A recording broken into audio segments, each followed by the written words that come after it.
In 1959, the Ural Mountains of the Soviet Union. 9 experienced hikers went into the mountains. None of them ever came back. Their tent had been cut open from the inside. Bodies were found under the snow, without shoes, without clothes. Some had broken bones, some were missing eyes, some had no tongue. And the Soviet investigators closed the file with just one sentence: death caused by an unknown irresistible force. This is the Dyatlov Pass incident, the most mysterious death case of the 20th century. On January 23, 1959, 10 young students from the Ural Polytechnic Institute boarded a train. They were led by 23-year-old Igor Dyatlov, an expert skier and experienced mountaineer. Among the group were 2 women, Zinaida Kolmogorova and Ludmila Dubinina. There was also 38-year-old experienced sports instructor Semyon Zolotaryov. They were all exceptionally tough people. Once, one member of their group was accidentally shot by a hunter with a shotgun, and that girl, instead of waiting for help, skied 50 miles on her own to reach a clinic.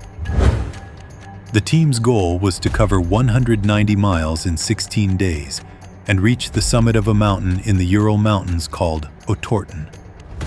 But along the way, on January 28th, team member Yuri Yudin suddenly fell ill. He returned because of sciatica pain. That return saved his life. The remaining 9 continued on. They entered the deepest part of the mountain area.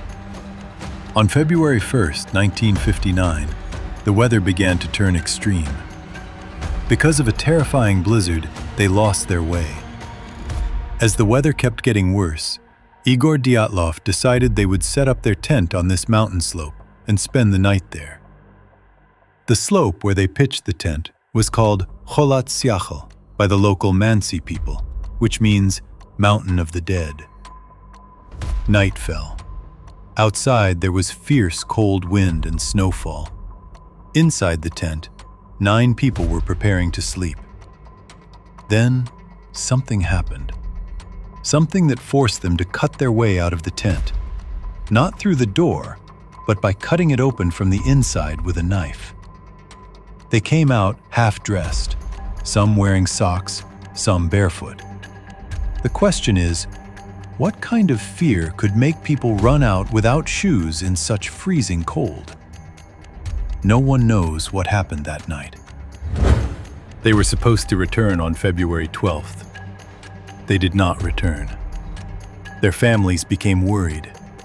Students, teachers, soldiers, police, everyone joined the search. On February 20th, rescue teams went out. 6 days later, what they saw left the investigators stunned. The tent had been cut from the inside, torn open from within with something sharp. All the food, clothes, and equipment inside were still intact, but the 9 people were gone. Following footprints, about 1.5 kilometers from the tent, 2 dead bodies were found under a huge cedar tree: Yuri Doroshenko and Yuri Krivonishenko. They were nearly naked, no shoes on their feet. The temperature was minus 30 degrees Celsius. There were signs of fire nearby. It seemed they had made one last attempt to survive the cold. The tree branches were broken, making it look like they had tried to climb the tree, maybe to see something, or to escape from something. Then, one by one, the bodies of Igor Dyatlov and 3 more were recovered from under the snow. Their bodies were lying in such a way that it seemed they had tried to make their way back toward the tent from the pine tree, but they couldn't. It took another 2 months to find the remaining 4. In May, after the snow melted, they were found in a ravine or small gorge. And this is where the real mystery began. Among these 4, Nikolai Thibault-Brignol's skull was crushed, as if by immense pressure. Lyudmila Dubinina's tongue was missing, and her eyes were gone. The chest bones were broken into pieces. Doctors said these injuries could not have been caused by a human. It was like a car accident. And traces of radioactivity were found on some of the clothing. For decades, people have searched for answers to this question. There is no shortage of theories. A few common theories. Yeti, or supernatural force. Many believe some mysterious entity from the local Mansi tribe killed them, but there is no proof. Secret Soviet weapons testing. Seeing the radioactivity and mysterious injuries, many think the government tested secret weapons on them. But experts say the radioactivity can actually be explained. 2 members of the team had lived in the area affected by the Kishtim nuclear disaster 2 years earlier, and one had also been on a decontamination mission. Infrasound, or katabatic wind. Some say the special wind in the mountains could have produced a terrifying sound that panicked them. But this is hard to prove. UFO. Witnesses at the time claimed they saw glowing spheres in the sky. Government investigator Lev Ivanov later admitted that his team also saw flying spheres, and that he hid this information under orders from above. But the most scientific theory came in 2021. In 2019, the Russian government reopened the investigation. In 2020, they concluded that a slab avalanche was the likely cause. Then, in 2021, Professor Alexander Puzrin of ETH Zurich and Johann Gaum of EPFL published a groundbreaking paper. Their theory? That night, while setting up the tent, the group had cut into the snow to create a flat area. This cut snow weakened the upper snowpack.